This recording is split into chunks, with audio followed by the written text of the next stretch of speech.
All right, welcome back, everyone. Some interesting developments when it comes to what's happening on Twitter right now. Elon Musk just called out George Soros and others, including some individuals tied to Barack Obama and the Clinton family, because there's groups going after Twitter trying to make them censor their content again. And Musk called out these organizations, said who is behind them, essentially, and who is behind them, but well, the person behind many things on the far left, which is George Soros, the Clintons, and the Obamas. We'll be explaining this, a lot to go into on that. Also, folks, of course, there's a big discussion right now around Roe versus Wade getting overturned. The big focus, though, has been on, well, the fact that the information got leaked to the public and the judges, the justices, are being threatened, including people going to their homes, including death threats, including fire bombings now of abortion facility or anti-abortion facility or organizations. And the left is actually framing this in an interesting way because they're saying the real terrorists, the terror threat is coming from the other side, and the Justice Department is saying, well, nothing to see here. Basically, they don't seem to be interested in looking into it.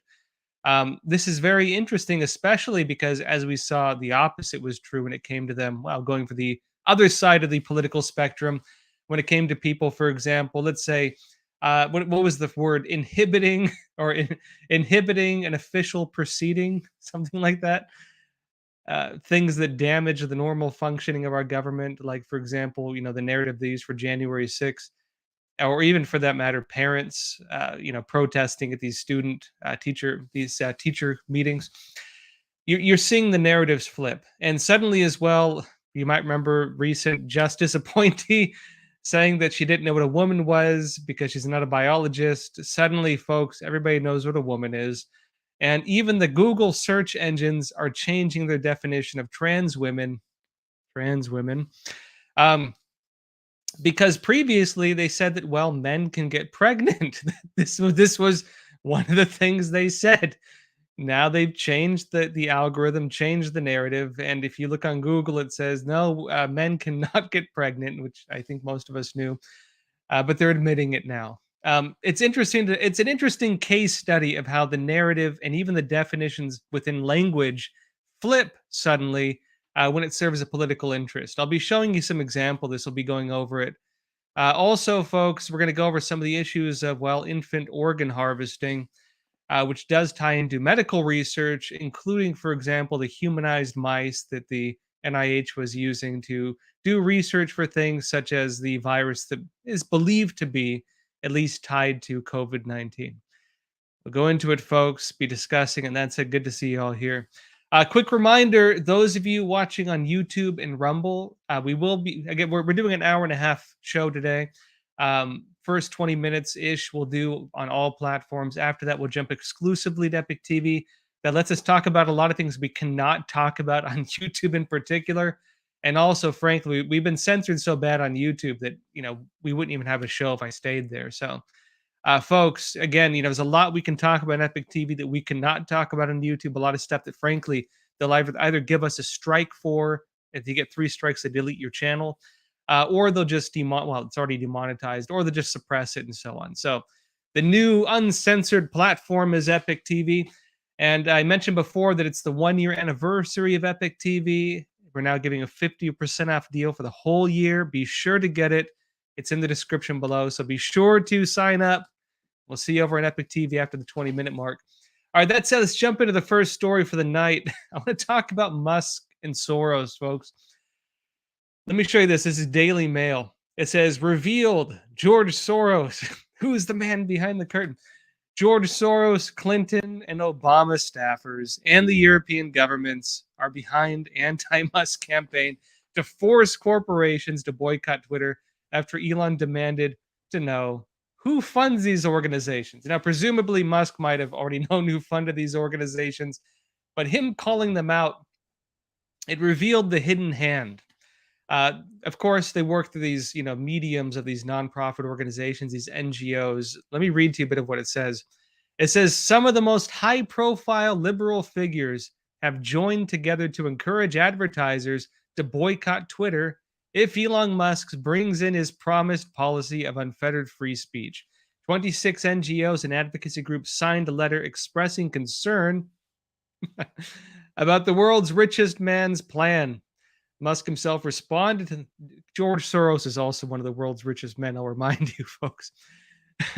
Musk himself responded to the letter asking who funded them, the answer being an assortment of dark money groups like George Soros's Open Society Foundation, NGOs founded by former Clinton and Obama administration staffers, wealthy Democrat donors and their family foundations, labor unions, such as the teachers' unions, and the governments of the European nations. Elon Musk's takeover of Twitter will further, this is the quote from the letter, right? Elon Musk's takeover of Twitter will further toxify, here's a new word, toxify our information ecosystem. Toxic free expression of truth. How dare they? How dare they break through the censorship firewall and have uncensored free speech? Truly, this is toxic, and be a direct threat to the public safety. They're saying, especially among those already most vulnerable and marginalized. Presumably, the most vulnerable and marginalized would be officials whose narratives can't stand the light of day, and so they need to make sure you can't talk about things online, like maybe Fauci and his bad COVID policies. You can't criticize things, folks, because they're vulnerable. They're vulnerable to truth. Anyways, that's their letter, right? It says they warn that advertising on Twitter would see their company risk association with a platform amplifying hate, extremism, health misinformation, and conspiracy theorists. And again, this ties into the whole idea. Let me back off this a bit. The biggest thing that Musk exposed, and frankly, whether he succeeds in buying Twitter or not, whether he censors it or not, whether he folds or not, the biggest thing he exposed is this is how they view Twitter. And I'll be getting into a bit on the public-private partnerships behind Twitter because there's some interesting stuff on this, including direct lines that government officials have to Twitter to censor people. Twitter has essentially become a government tool for censorship and a system through which they can suppress free speech. It is masquerading as a platform through which we can discuss with each other, through which you can have citizen journalists, through which we can have open debate. It is none of those things in reality. In reality, it is a tool to suppress the narrative. It's a tool to maintain, certain ideas, to suppress people who express otherwise, and to lift up through artificial means, oftentimes, false ideas or the things being promoted by big corporate media or big companies or frankly government narratives and so on, heavily skewed to the far left. The far left, which is unfortunately kind of pulling along the wagon of the Democrat Party, and I'd say it's a very unfortunate phenomenon. I think they're going to lose a lot of people because of it, frankly. But Musk has really shown the way this thing works. And he's also shown some of the actors behind this, the Open Society Foundation, European governments, Obama, Clinton, both of whom came out just prior to the announcement of the Disinformation Governance Board of the Biden administration, basically directly calling for a system to manage what they call disinformation, right? Now it says here, the authors continued, under Musk's management, Twitter risks becoming a cesspool of misinformation with your brand attached. So beware if you want to advertise, polluting our information ecosystem at a time where trust in institutions and news media is already at an all-time low. Frankly, I'd say the reason why institutions and news media have all-time low trust is because of things like this. Because frankly, they're getting behind the censorship of the general public, because they're getting behind the suppression of the individual, because they're trying to shove things down people's throats that they don't agree with. But they're basically saying that system that maintains that illusion, the little shadow puppets on the wall, the shadow puppets need to continue, else, lest the people realize they're watching a big puppet show and step out of the cave, right? That says here, right? Your ad dollars can either fund Musk's vanity project or hold him to account. They can call on you to demand Musk uphold these basic standards of community trust and safety, and to pull your advertising spending from Twitter if they are not. Now, these organizations include Black Lives Matter, Center for Countering Digital Hate, Gender Equity Policy Institute, GLAAD, that's GLAAD, Kairos, Media Matters for America, one of the biggest censorship hubs in the world, tied to Soros, last I checked. NARAL, Pro Choice America, the Sparrow Project, which has a veiled communist narrative of sparrow warfare, which is basically the infiltration of things, and Women's March, and many others, 26 organizations roughly. Anyways, folks, right there is the real hub of disinformation. The organizations that have been lying to you about different narratives and frankly are fearing that the narratives they've been lying to you on across the board really cannot maintain themselves if people can debate. Cannot maintain themselves if people can have real information, real access to it, and can have open discussions on these things. Let me show you a bit more on this. It says here, this is Daily Mail again. It says Elon Musk's Twitter takeover faces FTC antitrust review. So it's not only these organizations going after him, it's also the US government.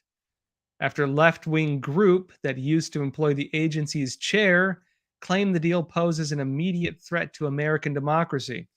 Another example of one of these organizations tied to these individuals who are far left and have all these issues, right?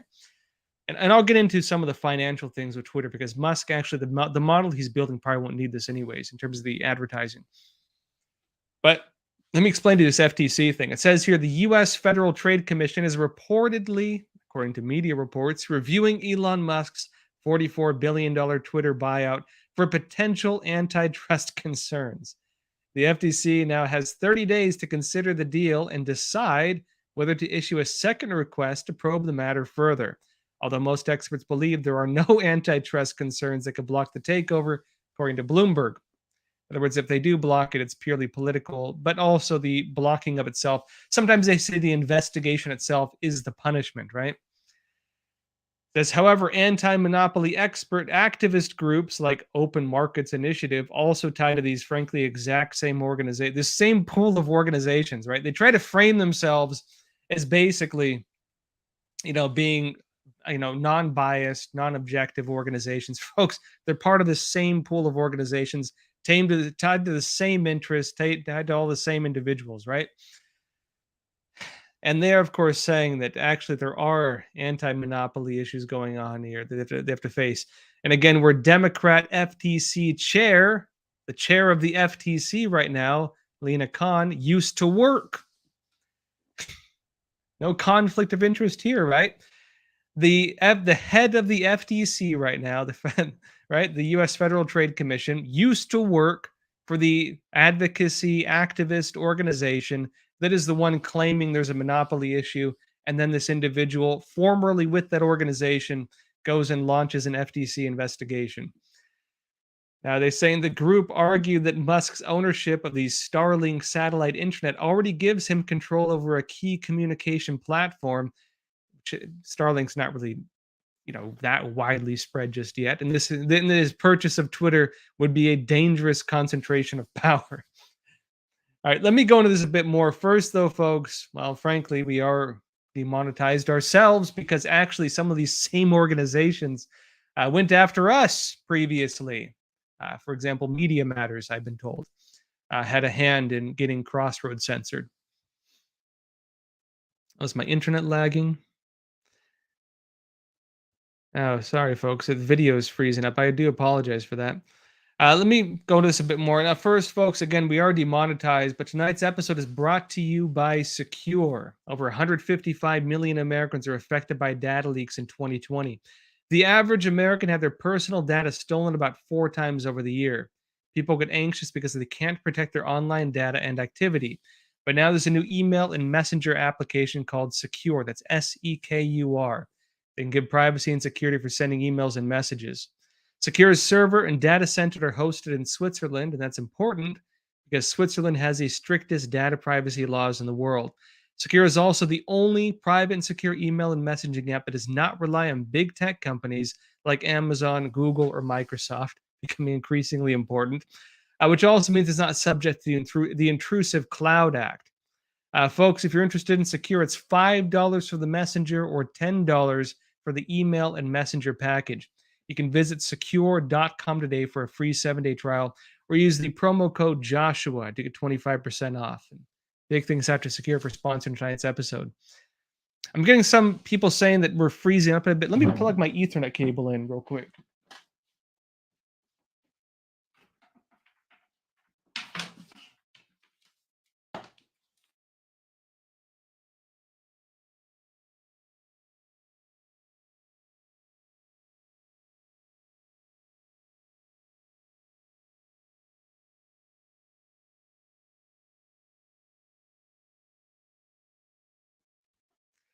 I recently upgraded my internet because we were having some quality issues, but it's been much better. And so I hope that the Ethernet is going to fix that for you. I apologize for that. We've also had just some issues, kind of in the mechanism, so to speak, of everything. But anyways, thank you for tolerating all of this, and thanks for being here, folks. All right. That said, let's go a bit further into this. I want to talk a bit more about, pretty much the attack on the advertising for Twitter. Frankly, I don't think Musk is going to fold to this. And frankly, I think the way he handled it by saying who's behind these organizations was basically, kind of a sleight of hand he pulled to, call out these individuals who are the real ones trying to pull the strings. For Musk, frankly, he makes enough. He makes enough money to where his purchase of Twitter is not really a financial investment. I don't think, unless he can really make Twitter take off. And that's a pretty big gamble because Twitter, as far as I'm concerned, was a failing enterprise. We saw, for example, the numbers coming out on Twitter, the fact that they were lying about the growth, things like this, that were beginning to cause a lot of problems for people. Yeah. Anyways, that's one side of it. Second of all, Musk is actually trying to create a new financial model for Twitter. And that new financial model is actually pretty interesting in and of itself. Because what he's trying to do is make it so the blue check mark, the one you can get your account verified with, that is actually a paid service that will get you certain benefits. And so he's looking to finance Twitter in the same way that we would, for example, Crossroads, sustained by some advertisers, of course, but mostly just through users, people who watch it, people who use it, which really is the most stable form of being able to finance a platform if people are willing to pay for it, of course. At the same time, too, it'll make it so he won't have to monitor people in terms of all the back end data systems, which even in terms of the new laws that Europe is passing right now, would actually make Twitter more able to survive, frankly, in the new environment, these new regulations, than even websites like Facebook and so on. So really, the way that Musk is moving the company, frankly, this won't really damage him. But the way he called them out is very interesting. Musk is an interesting character. Of course, he's, by his own admission, a socialist. He has said previously. Frankly, I'd say based on policies, he seems to be more of a libertarian. But really, what seems to be the case is he's being attacked by so many of these individuals that they're pushing him away from that. They're marginalizing him, or kicking him out of their camp, essentially. And by doing so, really, I think that they're making him into an individual who's not afraid to call them out for what they are.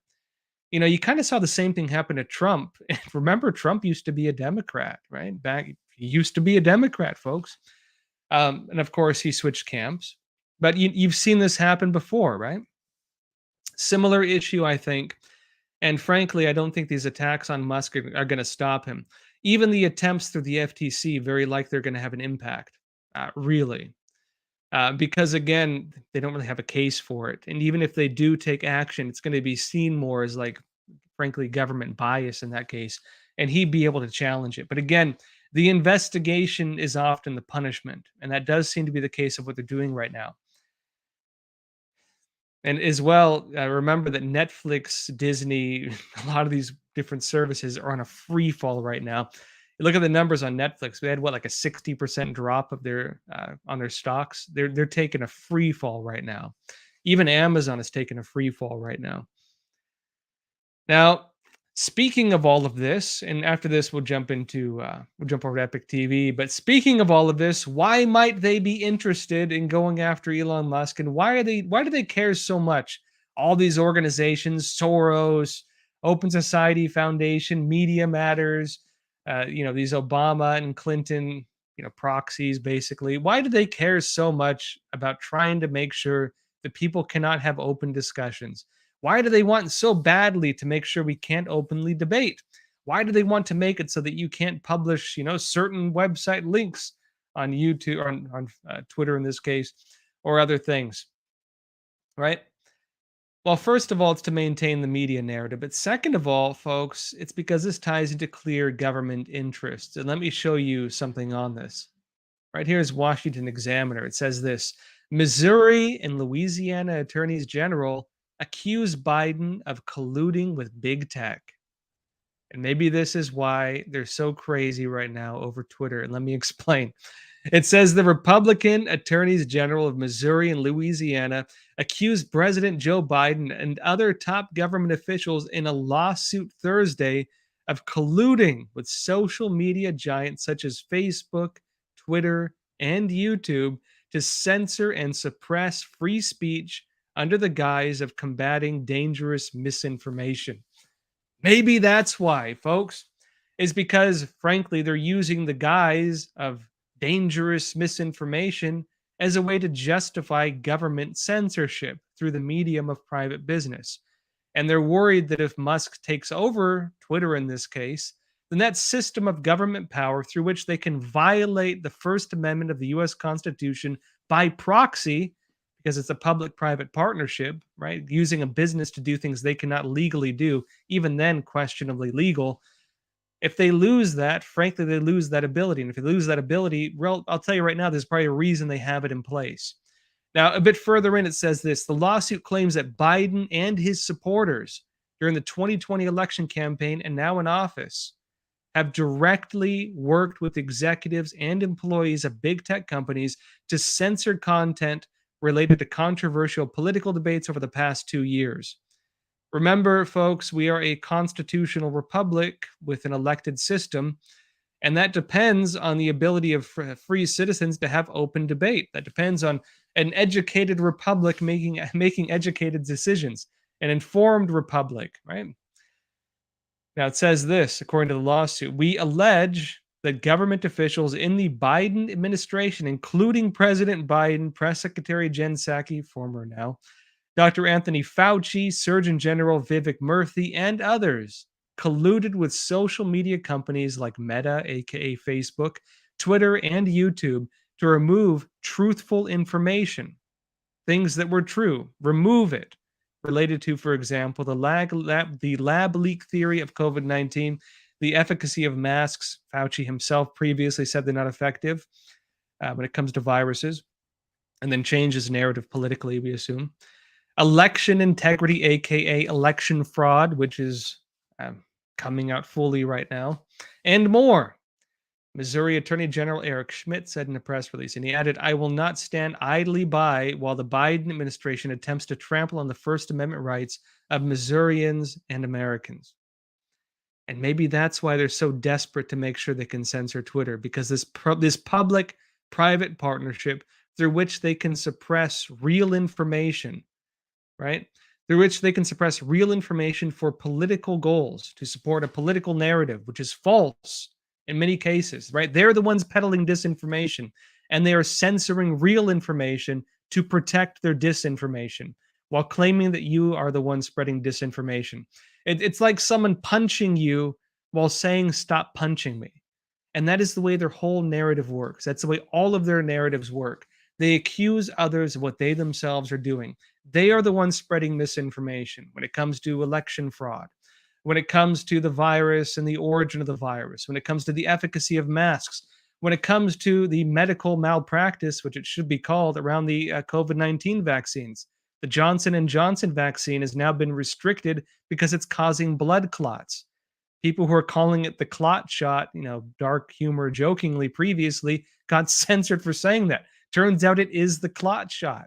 It was causing blood clots, and the FDA itself has now restricted it because of that. Things like this that are real, that are true, and that only through debate can we find to be true, are being suppressed by these platforms through this public-private partnership that is in place really to make, a I think, to really prop up false worldviews, which they themselves are peddling. All right, folks. That said, let's jump exclusively over to Epic TV. Frankly, there's a lot we can't talk about on YouTube, and YouTube is, well, censored. In fact, some of the same groups that they're trying to use right now to censor Twitter, trying to force Musk to censor, there's some of the same groups that, based on information we heard through the grapevine, were involved with getting us censored on YouTube. So help us stand up against censorship. Join us on Epic TV. We still have over an hour to discuss, including the Q&A. I want to go into what's happening right now with, well, threats, death threats, and so on. And also some of the issues of, well, organ harvesting, frankly, around the unborn infants. And also some of the attempts to silence that, which have now been proven true, including through pretty serious charges against the whistleblowers who first exposed it. Serious stuff, including stuff tied directly to Kamala Harris, who was involved with these operations, which I'll be explaining to you, and others, folks. Serious stuff. Jump over to Epic TV. Join us over there. Again, as well, yeah, we're giving a big offer right now. It's the 1-year anniversary of Epic TV. It's your last chance because it can be closing soon. This offer, 50% off for the whole year. Get it now and support Crossroads, folks, and come join us for our great discussions. That said, before we jump over, let me show you a trailer of an interview that we can't show on YouTube because they'll probably delete our channel for it, of our interview with Dinesh D'Souza about his documentary 2000 Mules, where he lays out all of the evidence. He has some really great stuff. Let me show you that. We have the interview also on Epic TV. The simple fact is that when you pay mules to deliver ballots, those become fraudulent and illegal ballots, and they can't be counted. Did election fraud actually happen? It did. If you have 2,000 mules stopping at an average of 40 or so drop boxes, dropping an average of 5 ballots per drop, right there you're talking about a minimum of 400,000 illegal votes. Now think about it.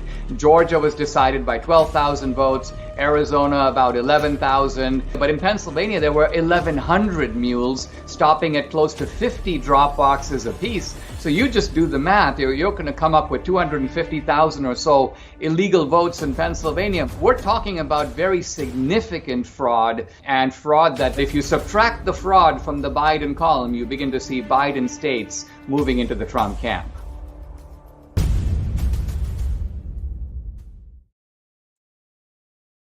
All right, folks, again, jump over to Epic TV exclusively. We have that up right now.